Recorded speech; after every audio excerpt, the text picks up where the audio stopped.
Hello, everyone, and welcome to Cocoa Pods. This is a podcast of the Birth Center for Natural Deliveries Foundation.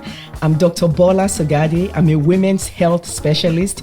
I'm an obstetrician gynecologist, family physician, and talk about everything relating to women's health.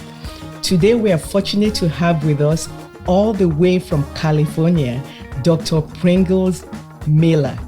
Did I say that right, Dr. Miller? Yes, Pringle. Yeah. Right, because when I think about Pringles, I think about a stackable potato chip, an American brand potato chip. Is there any relation to your name like that? I would love to say that I was a part of the family that created Pringles, because that would put me in a very different economic space. But unfortunately, no, I can't claim any association. Okay, so Dr. Miller, you are in San Francisco, California. Is that correct? I'm outside of San Francisco. North of San Francisco, right? Yes. Correct. And you are an MD, and you are also a fellow of the American College of Surgeons. That's correct. And also, you are the founder of Physician Just Equity. So can you please just tell us about, your academic background and Physician Just Equity at Equity Docs? What does that mean? Sure. And thank you, Dr. Sugati, so much for inviting me to be a guest on your podcast. I really appreciate it. I'll start just with my background. I actually really wanted to be a doctor for a long time, since I was a child. I think, like many brown girls of my generation, so growing up in the late 60s, 70s, it was sort of a far reach, not knowing any other doctors. I mean, that's a common story. But I had the good fortune of being encouraged by other physicians as a very accident-prone child. I think that also has fed into my interest in being a physician. And I was fortunate enough to apply to medical school after finishing undergrad, and was encouraged by various people and was admitted into medical school, and actually thought I was going to do primary care. I think, again, because surgery was just not on my radar as a specialty that brown women went into. It just is a lack of exposure. You don't know what you don't know. But to my surprise, I really fell in love with surgery, just like so many other stories, when I was exposed to it. I just couldn't deny that the operative intervention and sort of the energy and the quick gratification, being able to use my hands and also to some degree be creative with the way that I operated to try to get in and get out of people's bodies without a trace. That was sort of my motto, because minimally invasive surgery became very much the standard of how to approach different surgical diseases. I just was very attached to that, and fortunately was given opportunities and was able to have a pretty full career through my work as an acute care surgeon, somebody who just focuses on emergencies towards the end of my surgical career. And I say that because I think at this point I'm actually retired from clinical medicine, but I was witnessing a lot of more sick and infirm folks coming in with serious life-threatening surgical conditions and needing to really discuss with them and their families how to manage their condition. And a lot of that was end-of-life conversation and symptom management conversation. And I felt very ill-equipped as a general surgeon trained in the time that I was trained, and coming up in the practice time that I was practicing, to really deal with those issues to my satisfaction. And so I went back and did a fellowship in hospice and palliative medicine, and followed it with a fellowship in clinical medical ethics. And that was sort of my complete package of clinical acumen that I had hoped to bring to the table of an integrated emergency general surgery practice. And then you asked me about Physician Just Equity. So I have experienced a lot of inequities throughout my career, even with the privilege and the opportunities that I've been able to capitalize on. And as I got a little bit more courage to start talking to other colleagues in surgery, women primarily, about their experiences in the workplace, it became very clear to me that my situation was not a one-off, and that the gender and racial intersectional challenges that we face in the medical surgical workspace are significant, and they really do impact what we're able to achieve. Many of us run up into barriers that we can't be our full self. We can't exercise our full potential, and we get shot down if we're successful because the system doesn't really want to support success.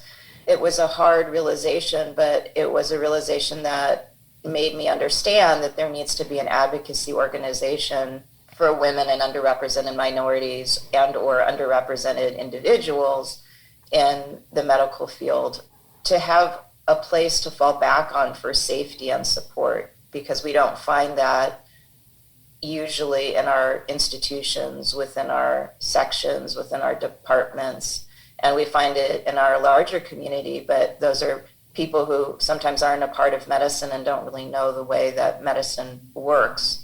So that's why I founded Physician Just Equity. I'm proud to say that we're several months into our incorporation, into getting our 501c3 status, having our website launched, starting to work with peers in a way that helps them see options and have more empowerment to be able to navigate their workplace experiences. And I feel like we need to sort of tackle this beast from the institutional level, but also from the direct peer level, because if peers are not provided information to protect themselves and to claim their rights, then I don't think that we're going to be moving the needle.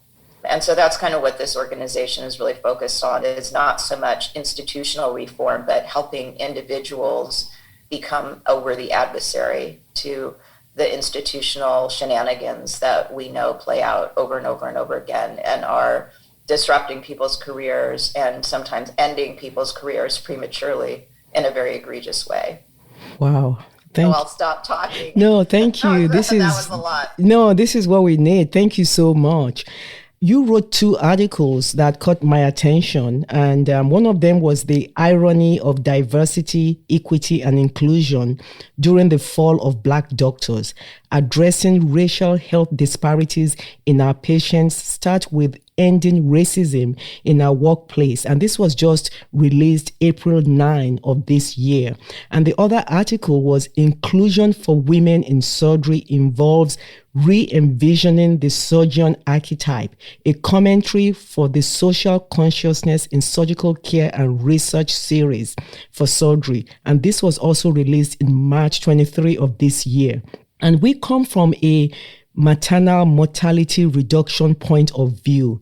In Georgia, I wonder, how can we reduce maternal mortality in Georgia or in the US at all when the doctors taking care of the minority patients are disappearing? And as you stated, what is the future of healing the racial healthcare disparities and injustices? That's a loaded question. And I think at the very basic level, we know that there is evidence that suggests that racial concordance between clinicians and patients subscribes a better outcome than racial discordance, which isn't to say that everyone who's a clinician can't be empowered to treat all of their patients similarly and strive for best outcomes. But we're seeing patterns that demonstrate these disparities. And so I think, one of the ways to tackle this, which we also know, is more inclusivity and recruitment of talent of underrepresented minorities into fields such as OBGYN to mitigate that maternal mortality rate. And what the first article you cited was really about was if we're seeing Black doctors fall, and that wasn't specific to doctors that are specialists in OBGYN, but in general, if we're seeing Black doctors fall in their workspaces when they're excelling and known to be leaders because of issues related to racism, and those folks have already ascended to positions in the workforce, we're not talking about not having people, we're not talking about the underrepresentation of medical students, for example, Black medical students being 4 to 5% when the representation is 13% of the population. So if we're already starting from behind, not recruiting and admitting the population representation, and then we're systematically eliminating people once they're in the profession, then that total number is going to be less. And if the data suggests that racial concordance is important to strive and to get the outcomes that we really know should be existing, then we're really in a bad space. I think we just need to do more advocacy work. We need to rally around the people who are interested in entering the field. We need to rally around the people who are in the field. We need to preserve and retain the people who are already there.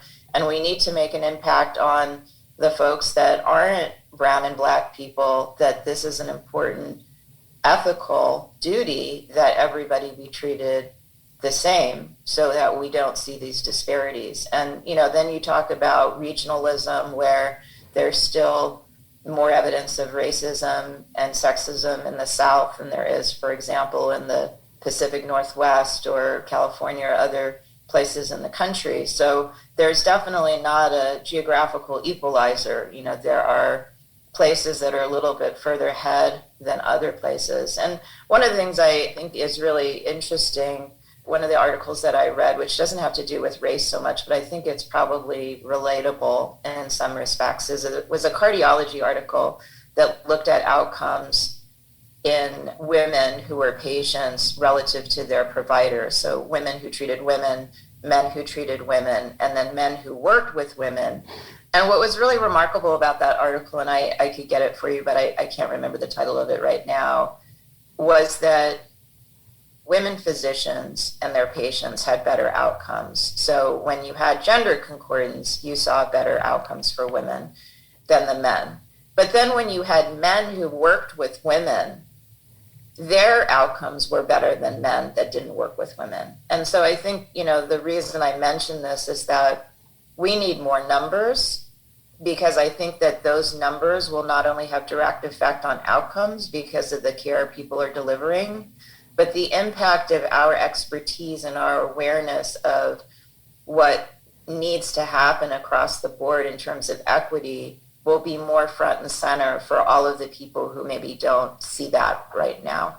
And so it's not just that impact of racially concordant doctors on their patient population, but it's the ripple effect of that care on the people around them in their community. And I do think that also has significant value and ultimately will get us to our goal, because we're not going to be the majority race in medicine. So we need to get other people on board with us to do the right thing and provide equal care or equitable care across the board. Yeah, I think in your other paper, you did mention about the gender of the patient and the gender of the provider. But before we hop on that, in one of your papers, it was also stated that in about 13 years from now, that is in the year 2033, in the United States, there will be 55,000 less Black doctors in medicine. And I think you kind of calculated the math in your discussion by saying, if we already have less people going in and then the attrition rate is somewhat high, then there are going to be less numbers of physicians at the end of the equation.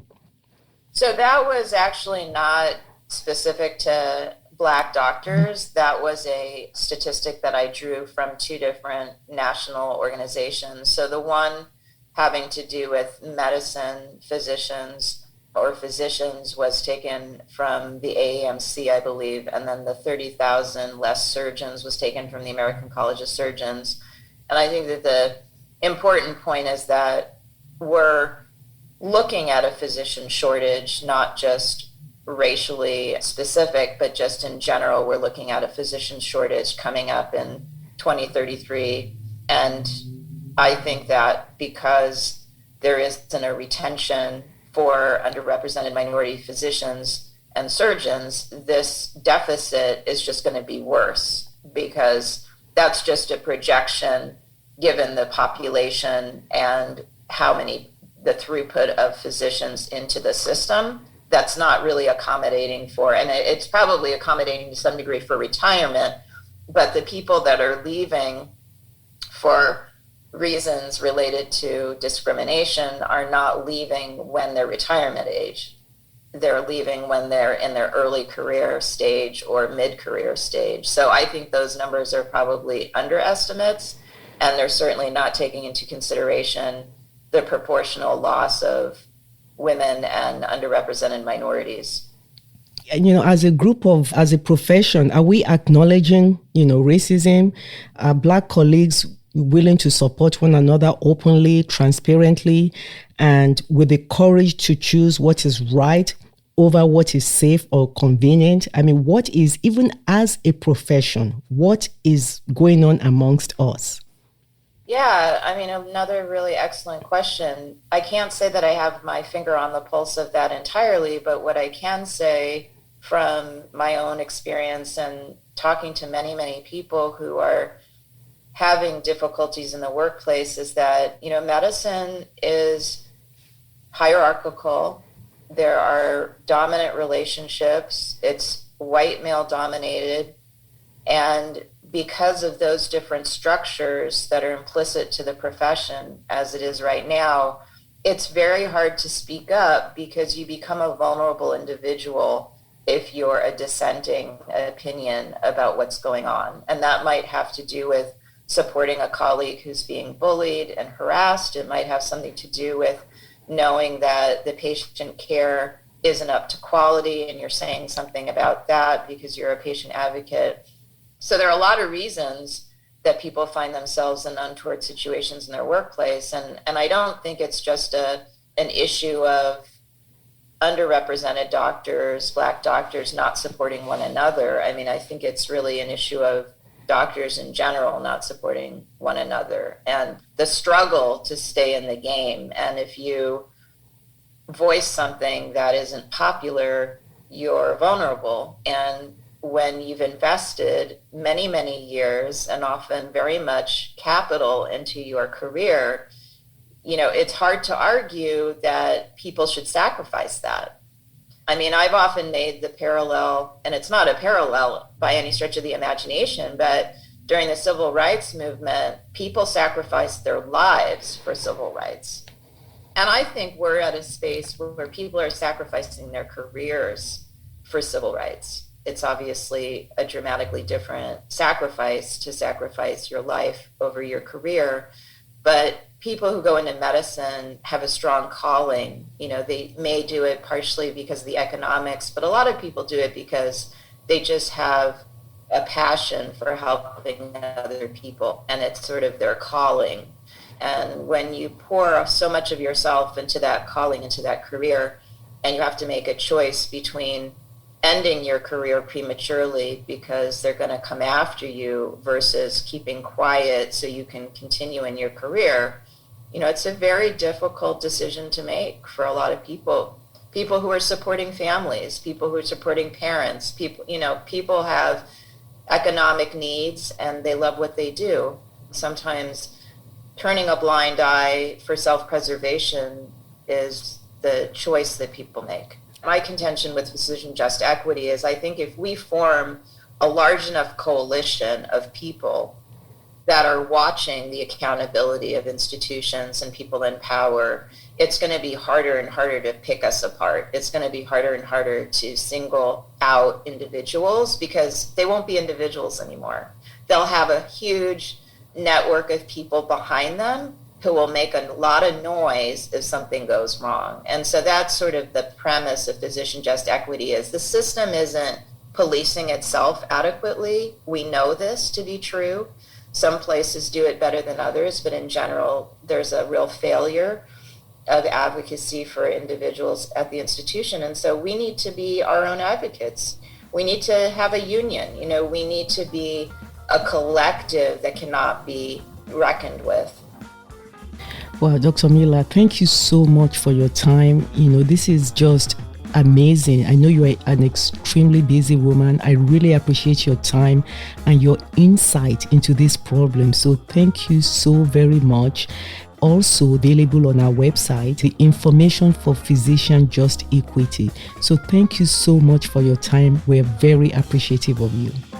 I'm appreciative of you too and all the work you're doing. And thank you so much for inviting me to join you on the podcast. Thank you. Have a good afternoon.